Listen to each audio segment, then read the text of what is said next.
Your voice, your opinion, your community. Fact TV, free speech, protected.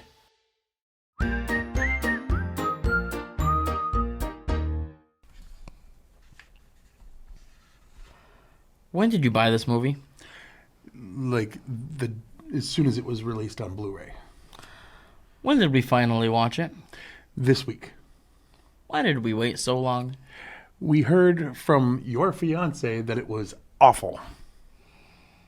All this and more on Gory Storytime. Warning.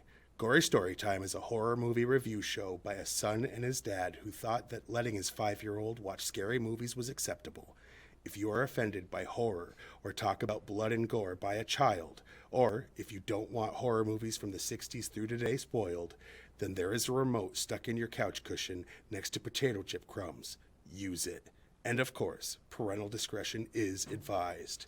Why? You didn't use any. Shut up and start the show.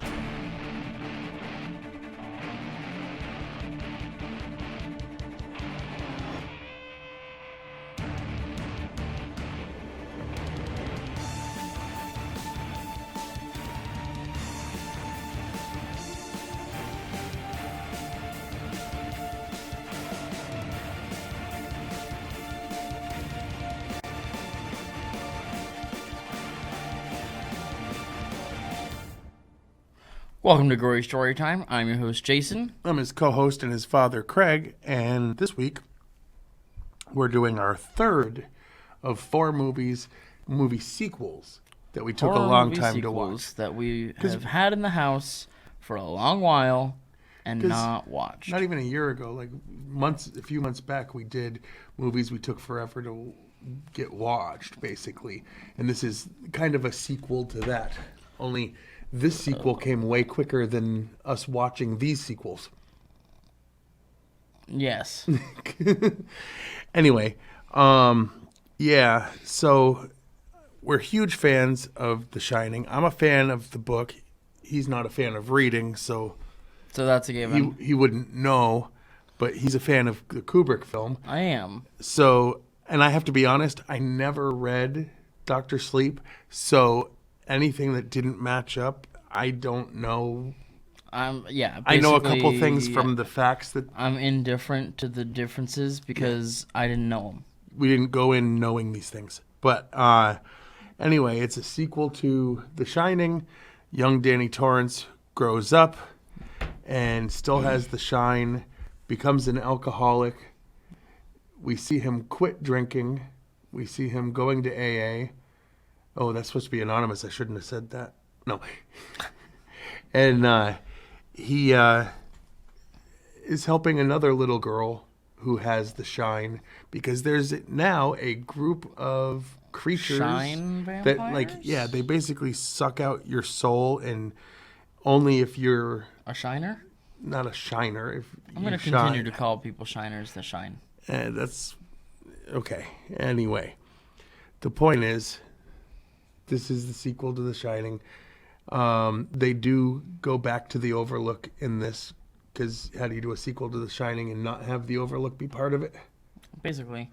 But it's really just about him trying to stop these things from killing a bunch of kids with the shine, because they seem to go after kids mostly. So, just something that I realized, we brought up the last time that this happened, but we did watch the director's cut instead of the regular cut. So it had an extra half hour worth of footage. So it was a 3-hour movie. It was a 3-hour movie. We watched 3 hours of a Shining sequel that took 40 years to come out.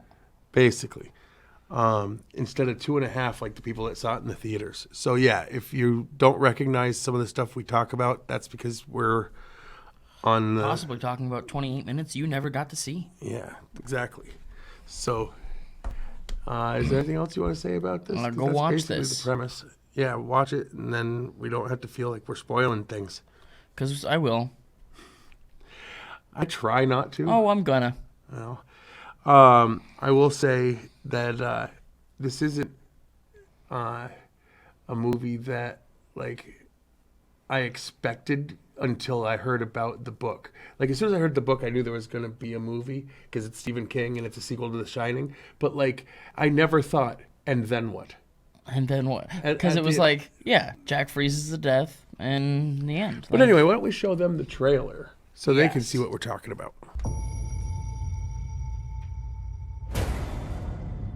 When I was a kid, there was a place. A dark place. They closed it down and let it rot. But the things that lived there, Hello, Danny. they come back.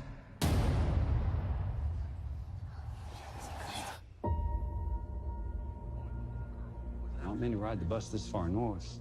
You're running away from something?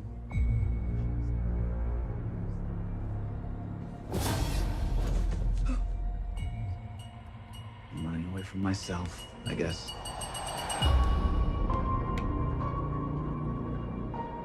Hi. You can hear me. You're magic. Like me. I don't know about magic. I was called it the Shining.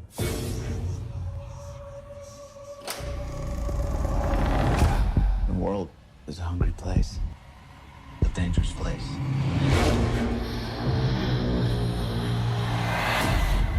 These people, they hurt people like us. These empty devils, they'll eat what shines. And they've noticed that little girl. Well, hi there. Get out of my head! Get out! I haven't felt power like that in so long. They're coming. Where are we going? There's a place.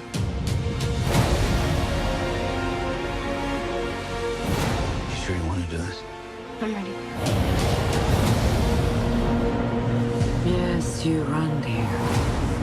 And then I will find you. And you will scream for years. Come and play with us forever and ever.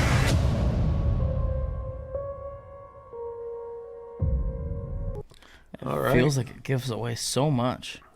But yet, there's so much in the movie, and Like, left untold in that trailer. yeah, so So- it's not so bad. Now, before we get into the behind-the-scenes information, what we need to do is say the same repetitive thing we say every week. We're not really here to review horror movies. No. Our thing is we like to sell products because then we get a cut. And this week we had, what was it? I think they took a bunch of gold doubloons and, threw them at our house. And for that, we have to say good things about these items. Gory Storytime is brought to you by What If, the Stephen King edition. We had young horror writers create alternative versions of King's bestsellers. What if Jack Torrance was a recovering alcoholic in AA before going to the Overlook? What if a teenage girl bought Christine? What if the Losers Club never went back to dairy as adults? What if Stephen King edition, coming soon to a bookstore near you.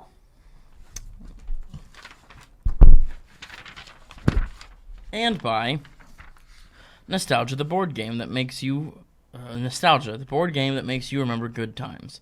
We don't try to create anything new. Why would we, when we can just remind you, make you remember awesome times from the past? Nostalgia comes in various editions, all made to make you think you are enjoying the game when in reality, you just remember enjoying other things. Music, TV, movies, comic books, and more remind you of the best times in your life. Nostalgia, because it's easier than being creative. All right. Now, anything else you want to say before we get into the behind the scenes, or as he likes to call it, the meat and beef? Or as I like to call it, the meat and beef of the show. Yeah, go watch the movie, I've said. Yeah, pretty much. You say that every week. I Even do. Even when it's a and- bad movie. Yeah, I do. You want to go first, or you want me to? I will go first. Mike Flanagan painstakingly recreated the sets of the Overlook Hotel from blueprints acquired from Stanley Kubrick's estate. In the scene where hospital cat Azzy jumps on the desk in front of Dan, before he follows her to what should be an empty room, he puts down the magazine he was reading. It's the same 1978 issue of Playgirl magazine that his father, Jack Torrance, read in the lobby of the Overlook while waiting for Stuart Ullman and Bill Watson on closing day in The Shining. Dr. John Dalton's room, in which Danny is interviewed for the orderly position, is identical to Stuart Ullman's office, where Jack Torrance was interviewed for the caretaker job in The Shining, right down to the paint color and the little American flag on the right side of the desk. Stephen King first got the idea for Dr. Sleep in 1998 at a book signing when someone asked him what happened to Danny Torrance from The Shining. This was a question King had often asked himself. When people asked the question, King would jokingly reply, "Danny married Charlie from the Firestarter." Oh. King eventually started thinking seriously how old Danny was and what happened to Wendy, and decided to find the answers in a sequel. Nice. It took a lot of negotiating to get this film made. Mike Flanagan had to convince Stephen King that despite his own distaste for Kubrick's Shining movie, audiences were more familiar with that version rather than The Shining in '97, and largely preferred the film to the miniseries. Therefore, this film had to be a sequel to Stanley Kubrick's classic film. Ewan McGregor admitted that he doesn't really like horror, so he never watched The Shining until he started acting and felt he could no longer ignore its classic status. Flanagan wrote the Overlook Hotel back into the story of Dr. Sleep, keeping its posterity consistent with the cinematic universe of The Shining. So, in other words, it wasn't really in the book. Right. When writing Dr. Sleep, Stephen King had to be reminded of things from The Shining he had forgotten. Although most of his stories exist in a shared universe, like Dick Hallorann appearing briefly in It, for example, it's one of the few sequels he's actually written. Black House was another one, the Talisman sequel. And he did that with Peter Straub, too. Yeah. The name of the cat that enters the room of the patients who are next to die in hospice Rivington House is Azzy, short for Azrael, who is the angel of death. Dun, dun, dun. In the Dr. Sleep novel, Andy leaves a theater showing Raiders of the Lost Ark. In the film, the theater is showing Casablanca, which is Mike Flanagan's favorite movie. The use of the heartbeat is an homage to The Shining. Throughout Dr. Sleep, the tempo of the heartbeat is used to increase or decrease tension. Yeah. Yeah. The True Knots, which is the name in the book for the evil group killing those who shine, their costumes were designed with the idea that they picked up fashion from past centuries in which they lived. The Shining took many liberties with the Stephen King novel of the same name, one of the reasons why King himself disliked it. So audiences are generally split between fans of the book and fans of the film adaptation. According to Ewan McGregor, the biggest challenge was to make a sequel that would satisfy both of these groups. Of course. Dan Stevens, Chris Evans, Matt Smith, and Jeremy Renner were all considered and met with the director for the lead role. Ewan McGregor ended up being cast with Stephen King's blessing. The death flies Dan sees are taken directly from the novel and explained later in the film. They may be symbolically linked to the flies that are released by John Coffey whenever he cures a person from disease in The Green Mile, another Stephen King adaptation. Because of the 8-year time jump, Azzy is played by two different cats, one young and one old, neither good at staying still. Yeah, I noticed that. Actress Rebecca Ferguson said, while horror is not one of her favorite movie genres, she is a fan of Stephen King's novels. I don't see why we wouldn't want to make films out of everything that he writes. It's so adaptable. It's so understandable. It's so relatable. And the imagery, it's like you don't really have to make scenes images anymore. You just have to have the book. She also added that although she doesn't like violence directed at children, she happily made an exception for this film. Happily. Halloran says, Ka is a wheel duck. This is a direct mantra from the Dark Tower book series. It means destiny is a wheel, And that brings us back to the same place to face our mistakes and defeats until we learn from them. The landlady calls Dan a pup, which is what Jack called Danny while chasing him through the hotel in the novel of The Shining. And in the novel, an infant Abra predicts September 11th's terrorist attacks. So, those are the facts as we know them. Yes. All facts are not verified. They're just the ones that we find online, so who knows with some of it. But I usually try to pick the ones that seem to be legit. Yes. Anyway, then there's the Rotten Tomatoes portion of the show where we tell you the Rotten Tomatoes score. I'm not going to get into how they do that. We say it every week. The 3 people that watch, they know because they've heard us say it week after week after week. So, and everyone else in the world knows because... No, a lot of people really don't. They get mad. But anyway, the critics' average says that this movie is 78% approval rating, at least, yeah. Yeah, and it was, the people have it at 89%. Yes. Which, all right. Yeah. So, what was your least favorite thing? All right. Which gives away that we liked it. Because I always go for the one that's hard, like the harder one to do. Okay. You don't notice that? No, I don't notice I always that. try to go with the one, if we liked it, least favorite first, and if you hated it, well, favorite. It's really easy, actually. Spoiler alert, but his friend/landlord guy, Billy, is super cool, and he dies, and I hated that because there was no reason for it. It didn't further the story. Okay, I don't think he was his landlord, dude. Or a friend, whatever. The guy he paid every month to make sure he stayed at a place. No, he was the guy that sponsored him when he went to AA. He met him in AA. Well, one way or another, this guy was... But he was a good guy. Good guy. Really liked this Billy character. And one of the vampires did some dirty things. They're not vampires. Whatever. They suck the... True knots. Yeah. You know, the shine vampires. No, they just suck the soul out of you, but they don't bite you. They don't... Anyway, whatever. My least favorite part. I guess my least favorite part is that... It's kind of tough. Honestly, it's the fact that they kept referring in a bunch of this information about it. They referred to the people that they hired to play characters from the first movie as lookalikes, and none of them do. They got Wendy's hair right, but as soon as you see her face, you're like, and that's not the kid's her. hair right too. Yeah, but like the kid couldn't have looked any farther from, like, the only way they could have made it less look like him is if they changed, like, either genders, made him a girl or made him Spanish or black or something. Exactly. Like, it didn't look like Danny at all. No, and she looked nothing like olive oil. So right, exactly. And then they had that one character, Floyd, that they, spoiler alert, Floyd from the first one comes back, but he's played by not Jack Nicholson.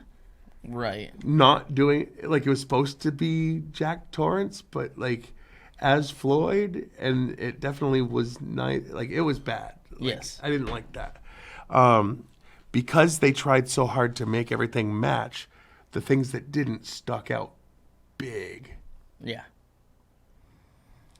Bonus fact, they did use 3 shots from the original movie in this. And one of them was the elevator doors. Yeah, I know. I said that at the time, and you said, no, you're dumb. Well, because I didn't... it was before it happened, and I was like, I doubt it. Well, and then it happened, and you still called me dumb for it. So. Well, I call you dumb because you're dumb. Well, I was right, so... But it doesn't make him smart. I didn't say it made me smart. It made me right. What was your favorite scene? Well, it was shown a little bit in the trailer, and spoiler again, because I don't care. Watch the movie if you don't want me to spoil it. But there's a scene in which Danny possesses the little girl in the back seat of one of the Yep. True-Knots because they finally got the girl and they're going to kill her or whatever and get her shine thing. And he takes over her body, and with the magic powers that are the shine, he crashes them into a tree and kills the dude. Well, leaves him in a lot of pain first, and then kills him. And it's like, if that's not one of the most badass things. Well, my favorite scene comes just before that, when him and his buddy, the buddy that you were upset died, took out all but two. Right. The one driving the girl and the one they were driving to were the only ones left. Just, the battle was great. They just, I liked it. It was great. Just so great. I definitely enjoyed that fight. Because they didn't make Except it for the ending. Super easy, barely an inconvenience or anything. They just... I mean, these guys were very not invincible against bullets. True. To say the least. But to be fair, they never said they were. They're not vampires. They're not werewolves. Okay, but vampires aren't impervious to bullets. Yes, they are. A bullet will still go through a vampire. Right, go through, not hurt. That'll hurt. No, like they can turn into smoke and just let it go through. Like, no. The silver bullet thing, that's the werewolf. I know. Anyway, so on a scale of 1 to 10, how would you rate this movie? I'm gonna go just barely above what the people have it at and say a 9. See, I'm gonna go 8.5 because I can't give it. I think I gave The Shining a 9. I know what I gave The Shining. Maybe I gave it a 10. I gave it a 10. Like, it's definitely not as good as its predecessor. But it is amazing. But it's worth the 3 hours. Like, you're gonna enjoy it. Like I'm glad that we watched the 3-hour version because I'm already left wanting more of it. Yeah, like if we watched the shorter one, he would have been like, now we have to watch it again, director's cut. Right. And it's better to just do the director's cut first. Then. Yes, and it was just amazing. Absolutely amazing. We loved it. But anyway, my so fiance standard corrected. Yeah, she corrected herself. She's like, I don't know what I was on about. This is great. I just must have been in a bad place because this is one of the best movies. And it's like, it's really good. Right. Overwhelmingly at points. Anything else you want to say? Go watch this.